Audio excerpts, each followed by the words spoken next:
Selamat datang di konten spoiler. Jadi kalau kalian gak suka konten beginian, silakan close video ini. Tapi jika Anda semua gak masalah di spoiler, siapkan cemilan, pasang posisi rebahan, dan mari kita mulai videonya. Juragan.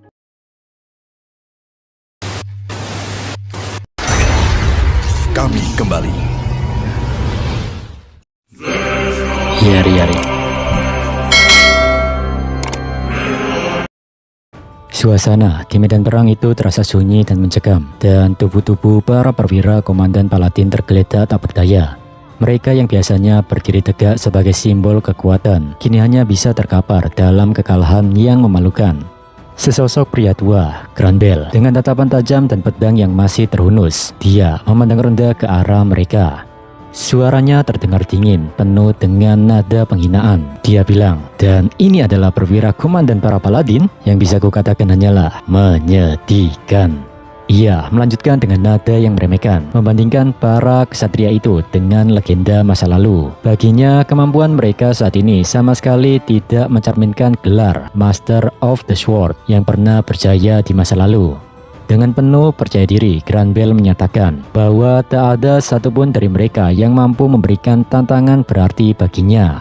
Namun, di tengah kesombongan itu, seorang wanita berambut hitam dengan seragam putih bersih berdiri dengan tenang. Alih-alih merasa terancam oleh aura sang pria tua, Hinata justru tersenyum tipis. Lucu sekali apa yang kau katakan. Mungkinkah kau ingin melawanku? Tantangan telah dilemparkan dan babak baru pertarungan yang sesungguhnya akan segera dimulai. Atmosfer kian berat dan Rimuru matanya terpaku pada sosok Granbel yang angkuh. Ada sesuatu yang mengusik pikirannya. Itu sebuah pengamatan tajam bahwa Granbel sepertinya sengaja mengabaikan keberadaannya. Rimuru menyadari ada agenda yang lebih dalam di balik konfrontasi ini. Meskipun Rimuru mencemaskan Sion dan anak-anak di katedral, tapi ia dipaksa untuk tetap berada di tempatnya. Dengan nada suara yang penuh kepuasan jahat, Granbel melirik ke arah belakang. Demon Lord Rimuru, biarkan geng ini menghiburmu. Bersamaan dengan kata-kata itu, langkah-langkah kaki yang serempak mulai mendekat. Granbel tidak datang sendirian, karena dia telah menyiapkan hiburan berdarah untuk menyibukkan MC kita. Munculnya rombongan baru ini membawa kenyataan pahit yang mengejutkan, di mana di hadapan Rimuru berdiri sekelompok orang yang tampak asing, namun memiliki aura kekuatan yang tidak biasa. Raphael pun melaporkan bahwa mereka semua berada di bawah pengaruh Looking Curse. Sejenak, Rimuru menatap wajah-wajah di depannya, pria, wanita, bahkan anak muda yang tatapannya tampak kosong, seolah nyawa mereka bukan lagi milik mereka sendiri. Granbel bukan hanya licik, ia sangat kejam. Ia menggunakan para manusia dunia lain sebagai tameng hidup dan senjata tanpa nurani. Granbel berasumsi bahwa sifat baik Rimuru akan menjadi kelemahannya. Granbel bertaruh kalau sang Demon Lord berambut biru muda ini tidak akan sanggup menghabisi orang-orang tak bersalah yang hanya menjadi objek kutukan dan manipulasi. Rimuru dihadapkan pada pilihan yang mustahil, bertarung melawan orang-orang yang senasib dengannya sebagai pendatang dari dunia lain, atau membiarkan rencana busuk Granbel berjalan mulus. Tekanan di medan perang ini bukan lagi soal fisik, melainkan ujian moral yang sangat berat bagi sang penguasa Tempest. Tanpa peringatan, salah satu pemuda dari dunia lain itu menerjang. Dengan belati di tangan dan gerakan yang dipacu oleh paksaan kutukan, ia melakukan dash cepat ke arah Rimuru. Namun bagi sang Demon Lord, gerakan itu tampak lambat dan penuh keraguan yang tersembunyi di balik matanya yang kosong. Rimuru tidak menarik pedangnya, sebaliknya ia bergerak dengan keanggunan yang mengerikan namun terkendali.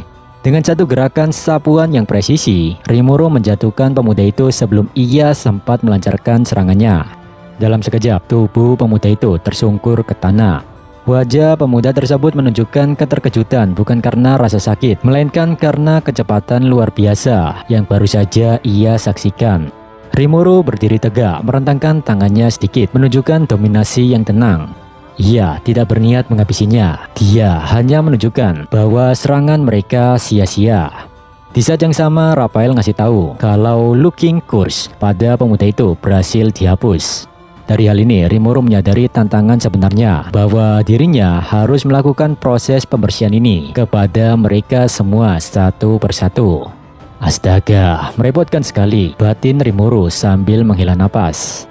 Di sisi yang lain, Granbel memandang dengan senyum sinis yang tak kunjung hilang. Beliau bahkan sempat melontarkan kalimat provokatif. Dia mengatakan kalau beberapa dari mereka mungkin berasal dari tanah air yang sama dengan Rimuru. Bagi Granbel, ini hanyalah hiburan untuk menghabiskan waktu.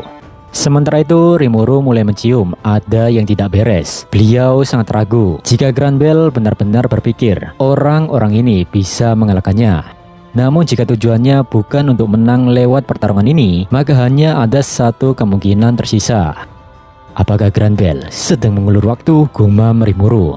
Menyadari bahwa dirinya sedang masuk ke dalam permainan Granbel, Rimuru tidak punya pilihan lain karena beliau tidak bisa membiarkan orang-orang tak bersalah ini menderita. Namun di saat yang sama, MC kita sangat benci harus memberikan apa yang diinginkan oleh musuhnya tersebut. Di tengah gempuran serangan yang membabi buta, Rimuru mencoba menenangkan pikirannya. Meski ia tahu Granbel sedang merencanakan sesuatu, akan tetapi MC kita memilih untuk fokus pada tugas di depannya dan menyerahkan hal lain pada para bawahnya. Di tempat yang lain, yakni duel Diablo melawan Rain. Di situ ledakan-ledakan dahsyat dari serangan Rain mengguncang tempat tersebut. Dengan ekspresi penuh kegembiraan yang gila, ia mengangkat tangannya, mengumpulkan energi bola cahaya yang menyilaukan dan siap untuk melepaskannya. Boom, boom, boom. Kristal-kristal raksasa hancur berkeping-keping akibat dampak serangan yang luar biasa dari Rain. Debu dan serpian material berterbangan ke segala arah, menciptakan kekacauan yang mengerikan. Di sisi yang lain, Diablo dapat dengan mudah menghindari hujan dari serangan Rain tersebut. Di situ Rain menatap lawannya dengan senyum meremehkan. Sambil memainkan bola energi di tangannya, ia melontarkan ejekan tajam kepada pria berpakaian hitam di hadapannya. Kau tidak bisa menyebutnya pertarungan jika kau menghabiskan seluruh waktu untuk melarikan diri, Diablo, ucap Rain. Sementara itu Diablo dengan ketenangan yang mengerikan dan tangan iblis yang mencuat hanya tersenyum tipis. Baginya, setiap gerakannya adalah bagian dari perhitungan yang matang. Dengan nada suara yang sangat halus namun menusuk, Diablo membalas serangan verbal tersebut. Aku sama sekali tidak lari darimu, Rento. Aku hanya tidak perlu mengerahkan usaha penuh untukmu. Kata-kata Diablo bagaikan api yang menyulut kemarahan Rain. Di sisi yang lain bagi Rain, alasan yang dilontarkan Diablo itu hanyalah bualan seorang pecundang yang tidak mampu mengakses kekuatan penuhnya di tubuh barunya. Rain yakin bahwa Diablo hanya sedang mencari alasan atas ketidakmampuannya.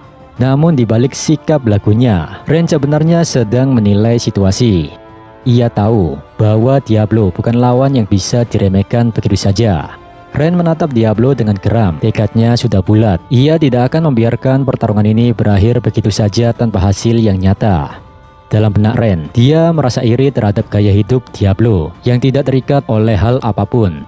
Di mana di saat iblis lain termasuk dirinya sibuk membangun faksi atau terikat pada misi-misi membosankan dari entitas lain, tapi Diablo justru melangkah sendirian dengan keangkuhan yang elegan. Bahkan obsesi setiap iblis untuk memiliki tubuh fisik yang sempurna, seolah-olah itu hanya menjadi bahan tertawaan bagi Diablo. Namun, yang paling membakar hati Rain bukanlah itu semua, melainkan karena Diablo dapat bertarung seimbang dengan tuannya, yakni Bapak Guy Crimson.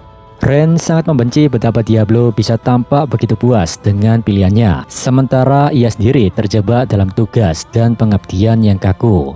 Pertarungan ini bukan lagi sekedar adu otot, melainkan benturan dua cara hidup yang saling bertolak belakang. Guy Crimson, sang Raja Iblis terkuat, merupakan sosok yang Rain layani dengan penuh kepatuhan. Namun Diablo, dia iblis yang menolak untuk tunduk pada tatanan manapun. Beliau adalah satu-satunya entitas yang mampu berdiri sejajar dan mengimbangi kekuatan tuannya tersebut. Bagi Rain, Diablo adalah anomali. Ya, seorang primordial yang tidak masuk akal kekuatannya, bahkan melampaui logika iblis pada umumnya. Pikiran Rain melayang jauh ke masa lampau, di mana saat Tuan Guy dipanggil ke dunia fisik dan menjalankan misi dari si pemanggilnya, dia segera mengambil tubuh fisik dan memperoleh kekuatan yang sangat masif, lalu menghabisi seseorang yang telah mensamannya ke dunia ini. Dan menurut Rain, jalan hidup seperti itu adalah hal yang logis bagi seorang iblis yang haus akan kekuasaan. Namun di sisi yang lain ada Noir, sosok yang kini dikenal sebagai Diablo.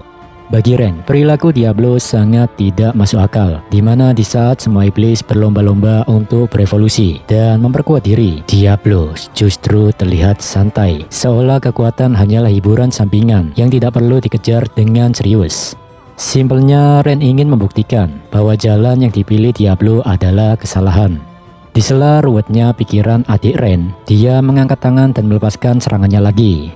Sayangnya, Diablo dapat menghindari sihir ampas dari lawannya tersebut. Tak menyerah dengan kegagalan itu, Ren mengepalkan tangannya dan bersiap memberikan serangannya lagi. Ya, amarah Ren meluap karena ia merasa Diablo telah menghina kodrat mereka sebagai iblis. Namun di saat yang sama, Ren dikejutkan dengan udara di sekitarnya yang mulai bergetar hebat. Dunia di sekelilingnya tiba-tiba berubah, di mana rantai-rantai cahaya muncul dari segala arah mengunci pergerakannya. Langit di atasnya kini tertutup oleh susunan lingkaran sihir raksasa yang kompleks dan bertumpuk. Sontak mata Ren membelalak tak percaya. Ia menyadari teknik yang sedang mengepungnya adalah sihir tingkat tinggi yang sangat mengerikan. Desecration berlapis-lapis, kapan dia melakukannya? Gumam Ren. Di sisi yang lain, tetap dengan ketenangan yang menghina, Diablo masih berdiri hanya beberapa langkah di hadapannya, dan beliau tidak ada sedikit pun tanda kelelahan di wajahnya. Dengan senyum miring yang provokatif, ia mengungkapkan betapa jauh perbedaan kekuatan di antara mereka. Aku menggambar itu tepat di depan matamu, dan kau sama sekali gagal menyadarinya. Yari, betapa membosankannya ini, ucap Diablo. Bagi Diablo, seluruh perdebatan dan amarah Ren hanyalah distraksi yang ia manfaatkan dengan sempurna. Di saat Ren sibuk dengan emosinya, Diablo telah selesai menyiapkan jebakan mengerikan yang siap menghancurkan apapun di dalamnya hingga ke tingkat molekul. Ren tertegun dan gemetar bukan karena takut, melainkan karena rasa frustasi yang mendalam. Ia merasa dipermalukan di depan sosok yang paling dia benci sekaligus dia kagumi. Di situ Ren mendongak, menatap lingkaran sihir yang kini memancar cahaya murni yang menyilaukan. Pikirannya dipenuhi dengan pertanyaan yang tak masuk akal bagi kaum mereka. Sihir suci, bagaimana kau bisa melakukan sesuatu yang begitu jahat? Sihir ini cukup berbahaya untuk menghancurkanmu juga loh, ucap Ren. Ren benar-benar terguncang. Menurut pandangannya, seorang iblis yang mampu memanipulasi sihir suci, maka kekuatan itu pula seharusnya bisa menghancurkan diri mereka sendiri. Terlebih lagi Diablo melakukan persiapan rumit ini sambil dengan santai menghindari semua serangan Ren. Di situ Diablo hanya berdiri dengan tenang di luar lingkaran cahaya. Dia menatap Ren seolah sedang memberikan kuliah kepada seorang murid yang dungu. Jika keyakinanku pada Tuanku cukup dalam, aku bahkan bisa mengendalikan partikel spiritual. Coba dipikirkan secara logika deh, apa sampai sini kau masih belum mengerti? Mendengar ucapan dari Diablo, Ren berteriak frustasi, menganggap Diablo sudah benar-benar gila. Namun wajah Diablo seketika berubah, tatapan matanya menjadi sangat dingin dan mengerikan, menembus langsung ke jiwa Ren. Kesabaran sang primordial hitam telah habis. Kau sudah menghina tuanku yang luar biasa, Tuan Rimuru. Oleh karena itu, aku akan mengakhiri ini. Segeralah terbakar dalam penyesalan. Dengan satu jentikan jarinya, Diablo memberikan vonis akhirnya. Baginya, menghina Rimuru adalah dosa yang tak termaafkan. Seketika itu juga, cahaya menyilaukan dari sihir suci itu meledak, memenuhi seluruh ruang dalam sangkar rantai tersebut. Suara gemuruh dan dentuman keras menandakan dilepasnya energi spiritual murni yang menghancurkan. Ren, sang primordial biru, tak mampu berkutik saat tubuhnya terhempas oleh tekanan kekuatan yang luar biasa. Bagi Diablo, pemandangan ini bukanlah kemenangan yang patut dirayakan, melainkan sebuah rutinitas yang membosankan. Bertarung denganmu hanyalah kerja kasar. Tidak ada yang lebih membosankan bagiku selain pertempuran yang sejak awal tahu akhirnya, ucap Diablo. Menurut Diablo, sebuah pertarungan hanya memiliki arti jika hasilnya tidak pasti. Namun menghadapi lawan yang sudah ia baca seluruh pergerakannya sejak awal adalah sebuah kesia-siaan. Asap putih membumbung tinggi, menyisakan pemandangan yang memilukan. Ren terkapar tak berdaya di atas tanah. Napasnya tersenggal-senggal setelah menerima hantaman sihir yang melampaui batas logikanya. Suara hembusan angin mengiringi debu yang perlahan mengendap, mengungkap sosok Diablo yang masih berdiri tegak, memandang rendah ke arah musuhnya yang jatuh. Mamang Diablo mengangkat tangannya dengan gerakan anggun, seolah sedang mengagumi hasil kerjanya sendiri. Namun kata-kata yang keluar dari mulutnya jauh lebih menyakitkan daripada serangan sihir manapun. Lemah sekali, aku harus memujimu karena bisa menghindari serangan langsung. Tapi, aku khawatir kau itu ternyata sangat kurang kompeten. Ejekan itu tidak berhenti di sana. Dengan nada suara yang datar namun penuh racun, Diablo membandingkan kekuatan Ren dengan rekan sesama primordial, yakni Testarossa. Miris sekali kau Ren, kau bahkan tidak sebanding dengan Testarossa sebelum evolusinya. Kata-kata itu bagaikan petir yang menyambar harga diri Ren. Di bawah tatapan Diablo yang dingin dan meremehkan, Ren hanya bisa terdiam dalam kehampaan. Itu adalah sebuah kekalahan telak yang membuktikan bahwa di hadapan sang primordial hitam, Ren hanyalah sebuah gangguan kecil yang membosankan. Kemudian Ren mencoba mengumpulkan kembali sisa-sisa martabatnya. Dengan sedikit suara serak, ia bertanya tentang sosok yang baru saja disebutkan Diablo dengan nada meremehkan tadi. Testarossa, siapa itu? Tanya Ren. Namun Diablo tidak berminat untuk menjelaskan lebih lanjut. Menurutnya, nama-nama rekan sesama iblisnya bukanlah konsumsi bagi mereka yang baru saja dikalahkan. Diablo kemudian mengalihkan fokusnya pada ancaman lain yang sedang dihadapi oleh kawan-kawannya. Ia bergumam tentang seekor serangga atau insektor kuat yang mungkin akan menyulitkan Sion, bahkan jika itu dibantu oleh Rangga sekalipun. Diablo hendak kembali, tapi langkahnya terhenti. Dalam pikirannya, dia teringat ucapan Sion. Menurutnya, mencampuri urusan rekannya yang sudah mempercayainya adalah sebuah bentuk penghinaan. Oh iya, aku bilang aku percaya padanya. Dengan kata lain, kembali sekarang mungkin diartikan sebagai penghinaan, ucap Diablo. Dengan penuh wibawa, Diablo memutuskan untuk menarik diri dan membiarkan medan pertempuran di Luberios itu dikelola oleh mereka yang telah dipercayakan. Diablo berdiri termenung sejenak. Sebuah pemikiran melintas di benaknya. Pemikiran yang hanya bisa muncul dari pengabdiannya yang ekstrim kepada Rimuru. Mungkinkah ini cara Tuan Rimuru agar Nona Sion dan Tuan Rangga mendapatkan pengalaman bertarung melawan seseorang yang lebih kuat dari mereka? Gumam Diablo. Baginya, menebak-nebak niat tuannya adalah hal yang sangat beresiko. Jika ia salah bertindak dan justru mengganggu rencana atau kehendak Rimuru, itu akan menjadi dosa yang tak termaafkan. Di sisi yang lain, Ren masih memperhatikan Diablo dari samping. Ia bisa melihat betapa terobsesinya Diablo dengan sosok Rimuru. Itu adalah sesuatu yang sulit ia pahami sepenuhnya. Dia pasti khawatir tentang sesuatu yang sama sekali salah lagi. Aku yakin itu, batin Ren dengan ekspresi datar. Sambil memejamkan mata dan tersenyum lembut, ketegangan Diablo pun menguap, digantikan oleh ketenangan mutlak seorang pelayan yang percaya sepenuhnya pada atasannya. Dengan sikap elegan, Diablo memutuskan untuk tetap berada di sini. Menurut Diablo, kesetiaan bukan hanya soal kekuatan, tapi juga tentang tahu kapan harus membiarkan orang lain bersinar di bawah arahan sang Raja Iblis. Padahal kocaknya ya Bre, Rimuru nggak sampai kepikiran sampai sini. Emang cerdas betul si Mamang Diablo ini. Lalu kemudian, Diablo menatap tajam ke arah Ren yang tampak goyah. Namun alih-alih memberikan serangan pamungkas, tatapan mata Diablo berubah menjadi analisis yang dingin. Ada orang-orang menyebalkan yang harus aku hadapi di sini, ucap Diablo. Ren tersentak bingung dengan perubahan sikap Diablo. Sebelum ia sempat membalas, Diablo menunjuk ke arahnya. Diablo menyadari bahwa sosok di hadapannya cuma sebuah klon. Diablo mengungkapkan bahwa ia sebenarnya berniat menghabisi Ren dan segera pergi dari sana. Namun, sebuah rencana yang lebih besar terlintas di pikirannya. Maka dari itu, ia memutuskan untuk membiarkan Ren tetap hidup. Itu skill ubiquital miss kan? Dengan kata lain, kau bukan tubuh asli. Oke lah, tak usah buang waktu lagi. Biarkan aku melihat yang asli sekarang, bersama dengan tuanmu juga kalau bisa. Mendengar ucapan Diablo, mata Ren membelalak karena terkejut. Di bawah langit yang masih menyisakan sisa-sisa energi spiritual, Diablo menatap Ren dengan pandangan yang tidak hanya dingin, tetapi juga penuh dengan penghinaan intelektual. Di situ, Ren bersimpu di atas tanah, napasnya berat. Kau baru saja berevolusi menjadi Demon Peer. Kau ini belagu bener, ucap Ren.